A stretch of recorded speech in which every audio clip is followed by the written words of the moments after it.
So you started your weight loss journey. Perhaps you got into the gym, you changed your diet, you started to change your habits. The first week, you step on the scale and you see massive weight loss. You're excited, you're pumped, you're motivated, you're like, let's go, let's keep going. You go through another week, you step on the scale and you start to notice numbers aren't really being as consistent. And maybe there's some days where the weight goes up. Next thing you know, you go look over your progress of the week and the weight goes up. What do? Do you panic?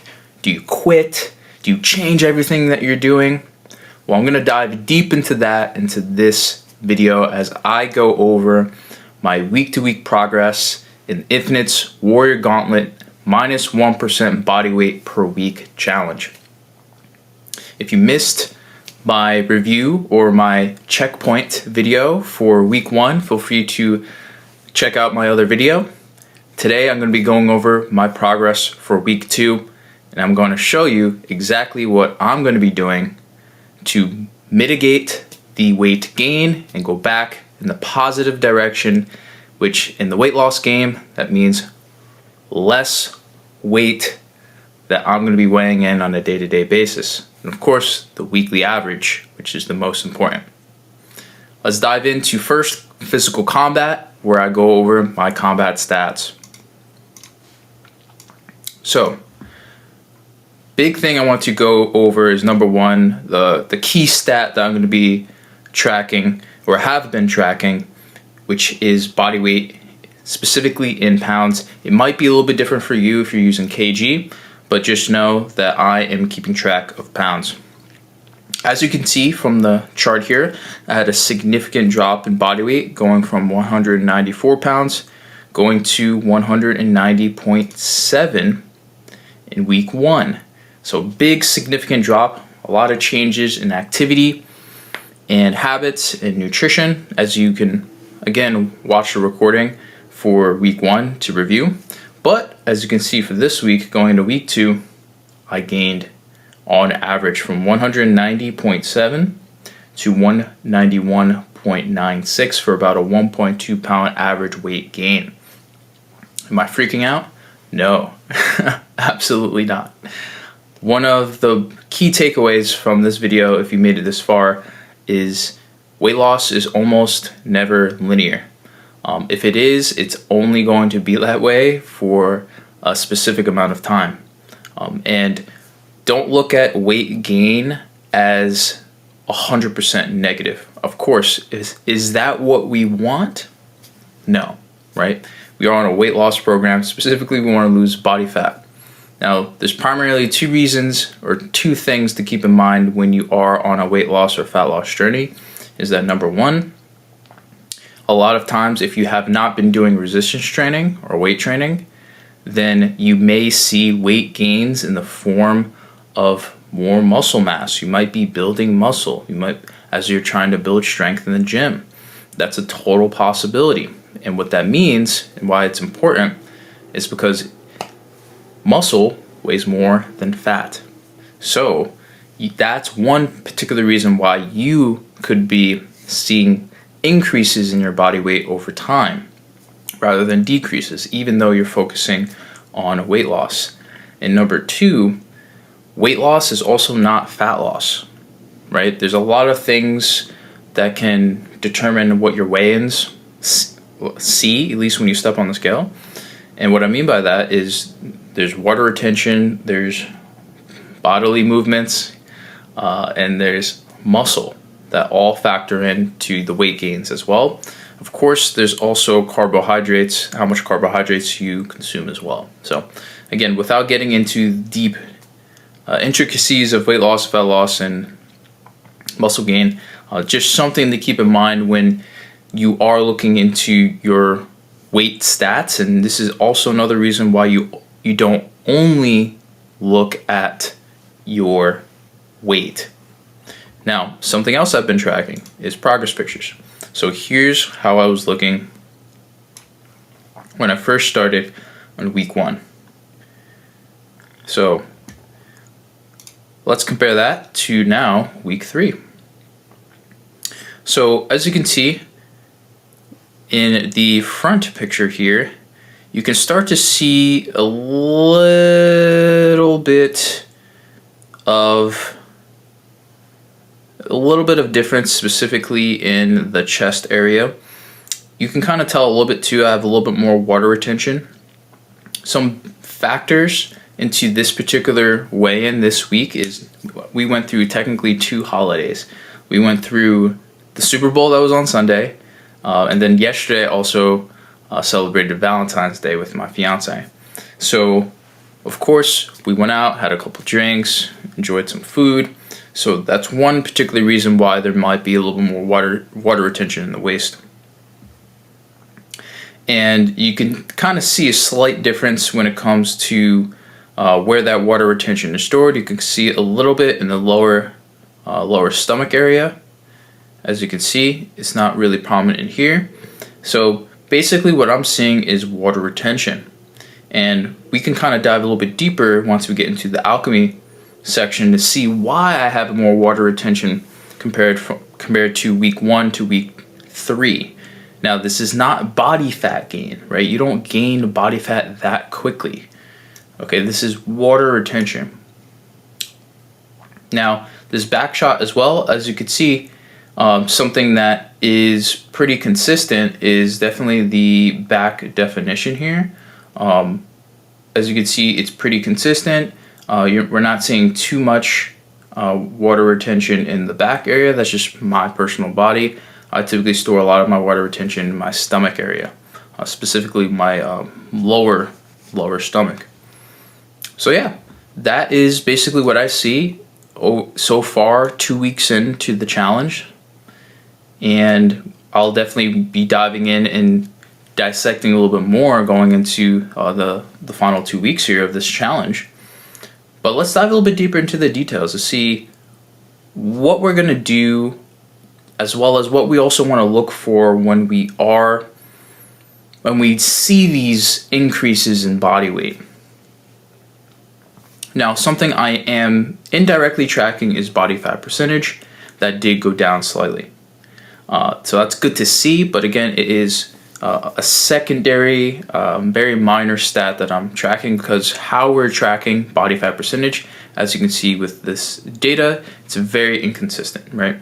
We have one day 11%, another day 14, 13, 12, 13. See, it's very inconsistent, simply because it's just a normal scale that also tracks body fat percentage. But over time, we can see the trends, and that'll be very, very valuable. But let's also see a little bit more of the activity. Perhaps the activity went down. Well, it seems like step count actually went up. It went up from 9,000 to 9,600. So there was a slight increase.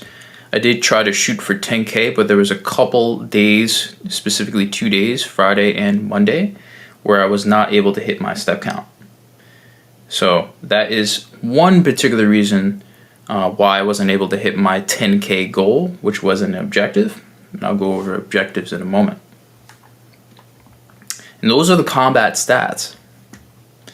So we had two objectives. One, to get to 188.81 pounds for a minus 1.9 pound decrease.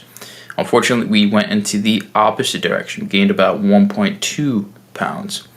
So we weren't able to complete that objective. And then also we wanted to average around 10,000 steps per day.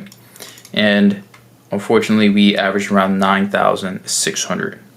So we weren't able to complete any objectives for week 2 here.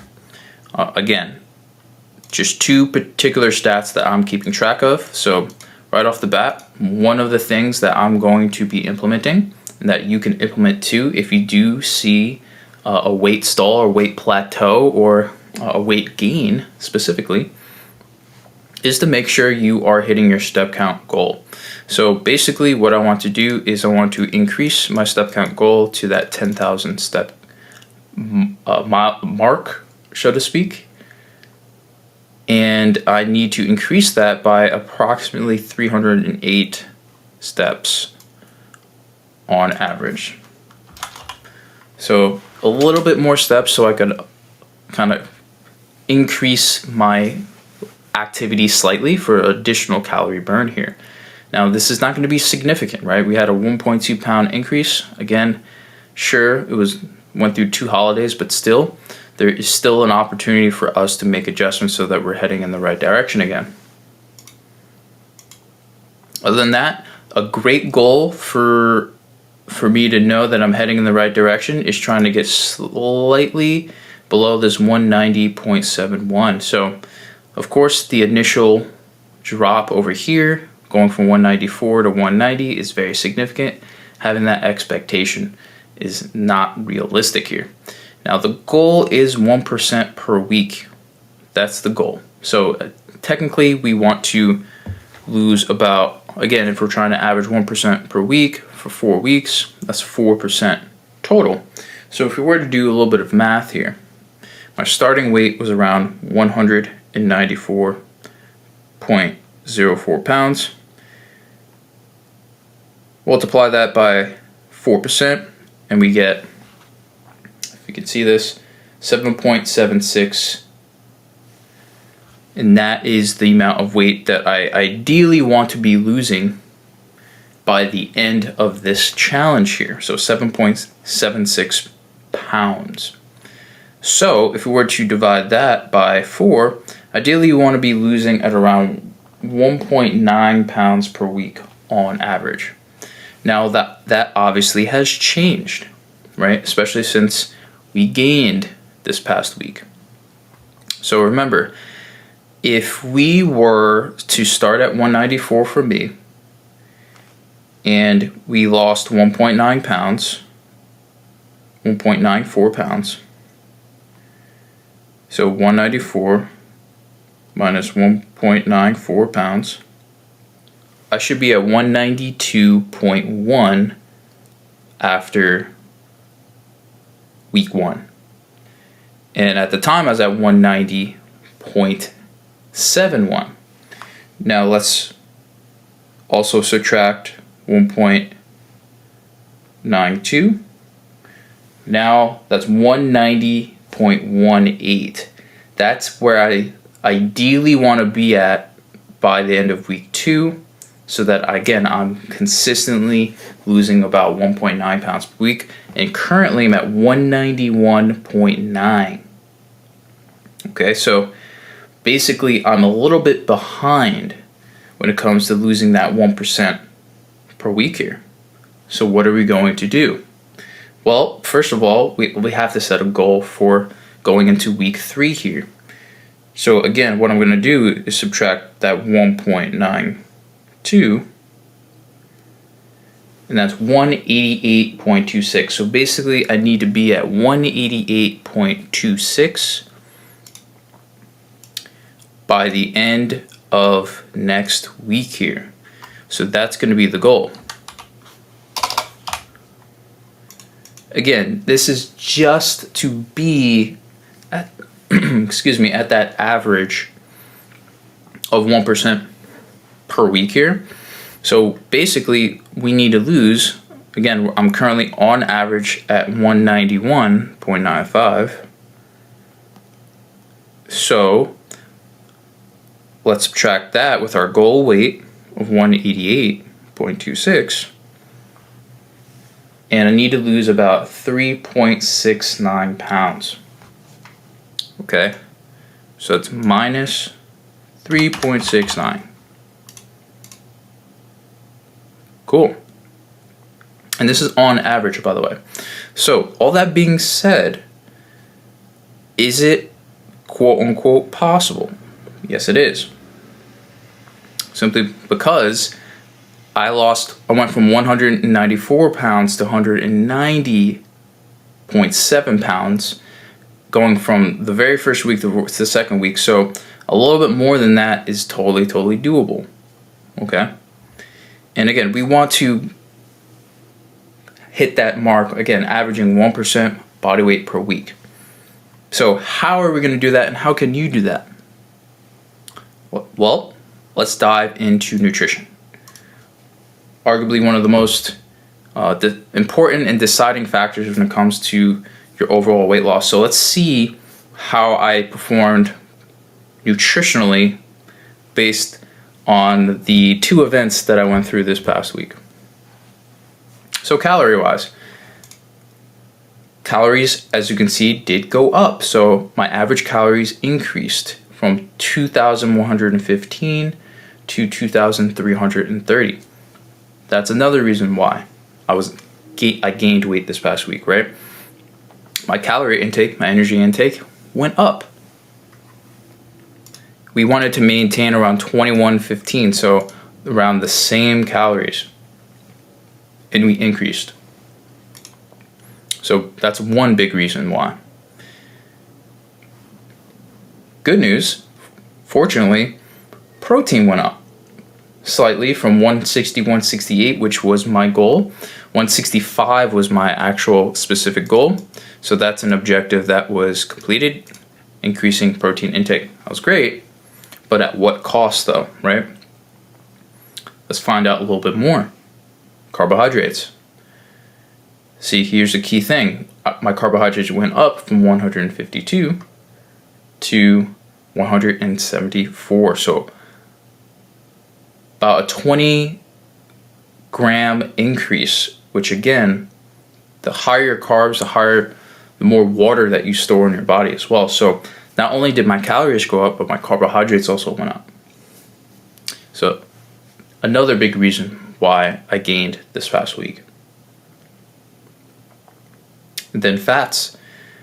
As you can see, fats also went up, right? 98 grams to 104 grams. So not only did my carbohydrates go up, which stores more water, but my fats also went up too, and both of those combined caused me to increase my calories as well. So it's pretty obvious to see besides activity, nutrition playing a massive role in how my weight fluctuations are aiding me in my weight loss approach currently. And to finish off with alchemy, one of the biggest benefits, at least in this department here, is the increase in sleep from 7 hours on average to around 7.78. Very, very good, big increases. However, so I believe this was 7.5 hours, which is an increase in 30 minutes. We increased it about 45 minutes. So that's a really good objective completed. So as you can see here, there's 3 key areas that we unfortunately weren't able to hit our objectives for. So going into week 3, what can we do to hit that significant about approximately 3.6 pound decrease on average? Well, number 1 is we absolutely need to reduce our calories. So reducing our calories back to 2115 might not be enough for us to hit that weight goal, because remember, I did not change my calorie goals from when I first started. It stayed the same. So I set a calorie goal on day 1, lost about 3 to 4 pounds after week 1 going into week 2, and I did not change it going into week 2 to week 3. So there has not been any changes in calories and macronutrients, specifically calories, since I started this challenge. So this is going to be a great opportunity. I mean, as you can see here, it was at 2,070, then 2,115. It's just slowly going upwards. So basically what we want to do is let's do a pretty sizable decrease in calories. And basically what I would like to do is I would like to at least get it down to around 2K or around 1950. Now, this is a rough estimate. So basically how we're going to do that is, what I'm going to do is I'm going to first start with carbohydrates. So my carbohydrates did decrease here, or increase, as you can see here, from 152 to 174.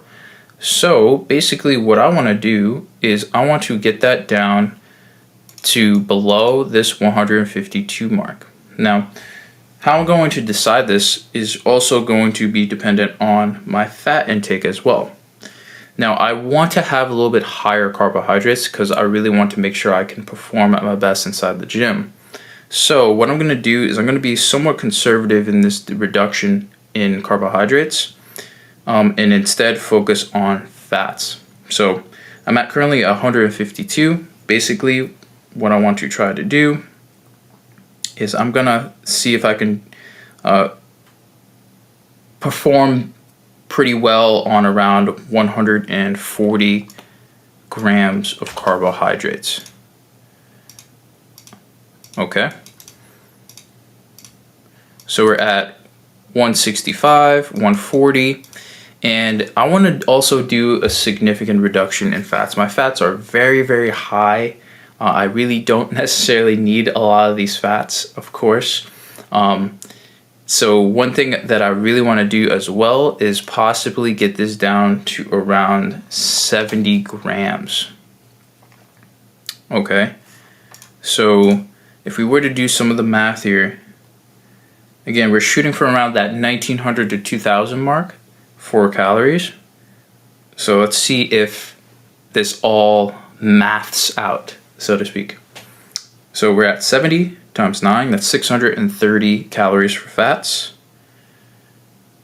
For carbohydrates, we're at 560 plus 630, looking at 1,190 calories for both carbs and fats. So we're looking at 1,190 plus 660 for 660 calories of protein, and we're looking at around 1850. So basically that, even though that was below my 19 to 2000 mark, I think this is going to be a good sweet spot. Again, a good starting point for me to make sure that I hit that weight goal for the next week here. Best part about this is as long as I'm going in the right direction here, that's going to be the most important, right? And you don't necessarily have to change this on the week to week. Like I said, I had a great progress going from week 1 to week 2, right? 4 pound decrease. Now going into, week 3 here, if everything goes according to plan and I hit this mark and I'm able to follow through and execute, I could always slow things down if things are going too fast. Don't be afraid to slow things down, especially if you overestimate your calorie reduction, specifically your total daily energy expenditure, which is how much calories you're burning on a daily basis, and also your calorie consumption, which is how much you are consuming. Don't be afraid to overestimate these things. So I have no problem eating less than that 19 to 2000 calorie goal, because again, I can always make adjustments, especially based on how I feel and how I'm performing, and of course my weight loss progress. So all that being said, that's going to be my goals going into week 3 here. And what I also want to do is I really also want to make sure I hit that 8 hours, which is an additional 15 minutes over here. And I want to decrease calories. I want to maintain my protein intake, and then I want to decrease carb average from 174 to 140. So that's going to be a minus 34 grams.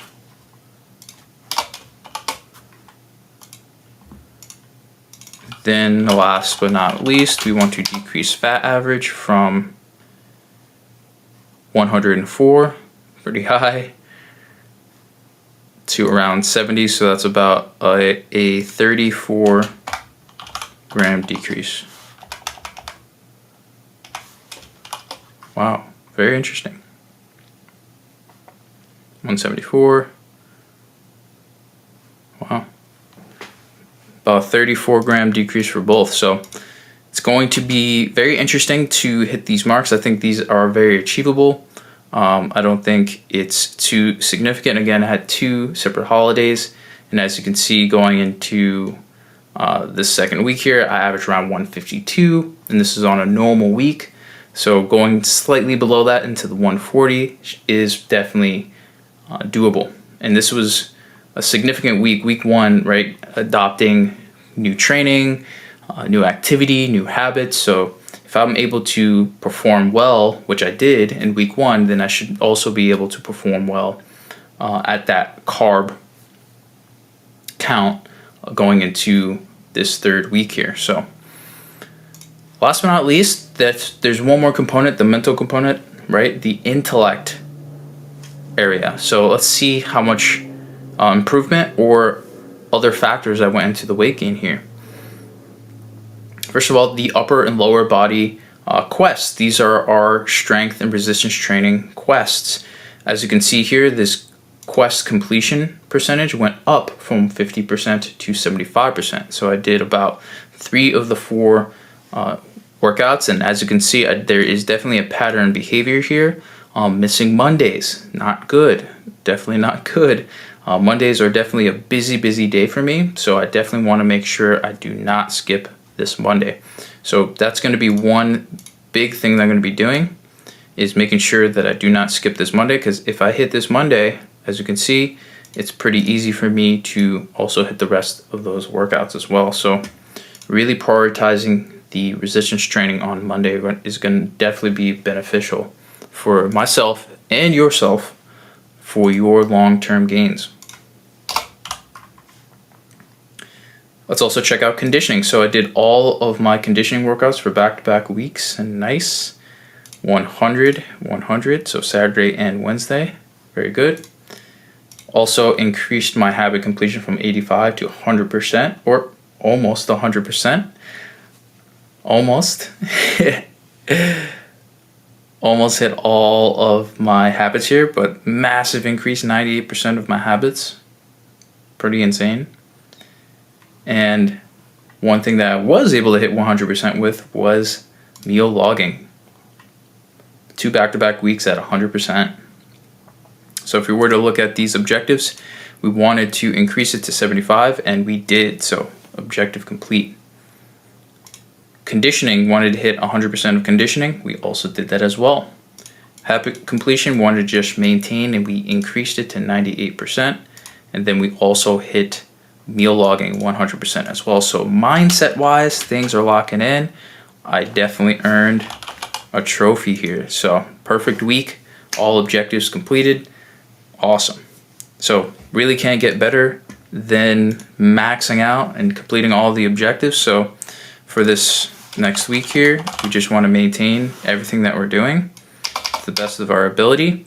However, one thing I did mention is I also want to try to hit that Monday session. So we're actually going to be going for 100% sessions for this next week here, especially since we are slightly behind the 1% per week body weight loss that we're shooting for.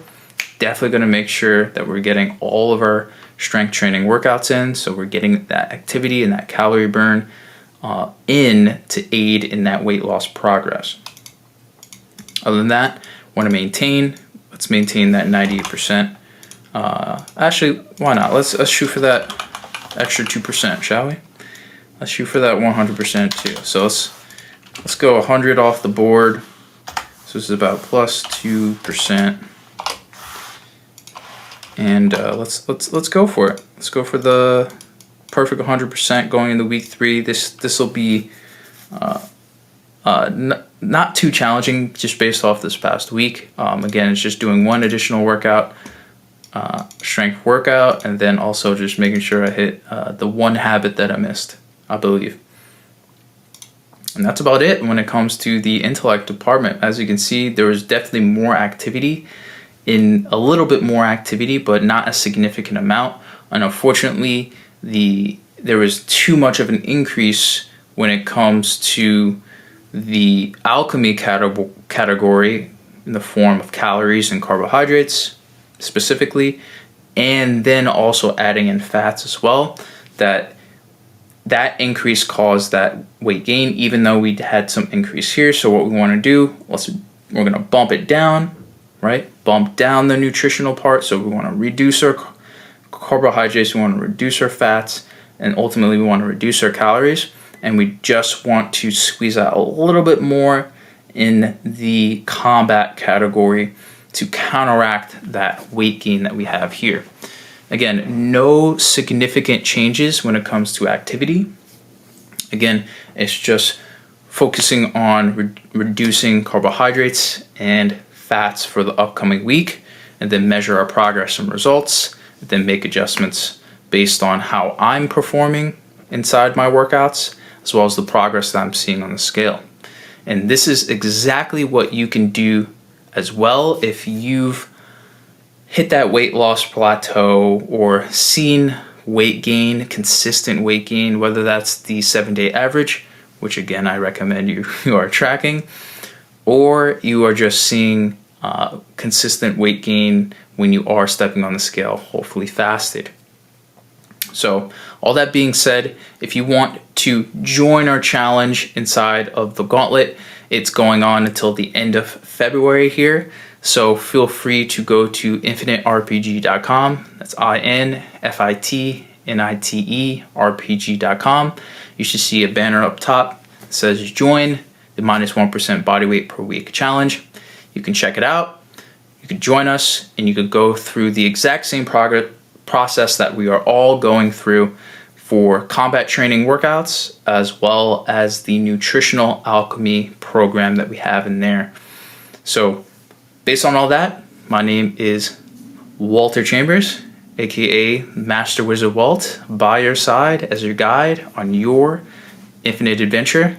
And I'll see you during the next checkpoint for week 3 in the Warrior Gauntlet Challenge. Warrior.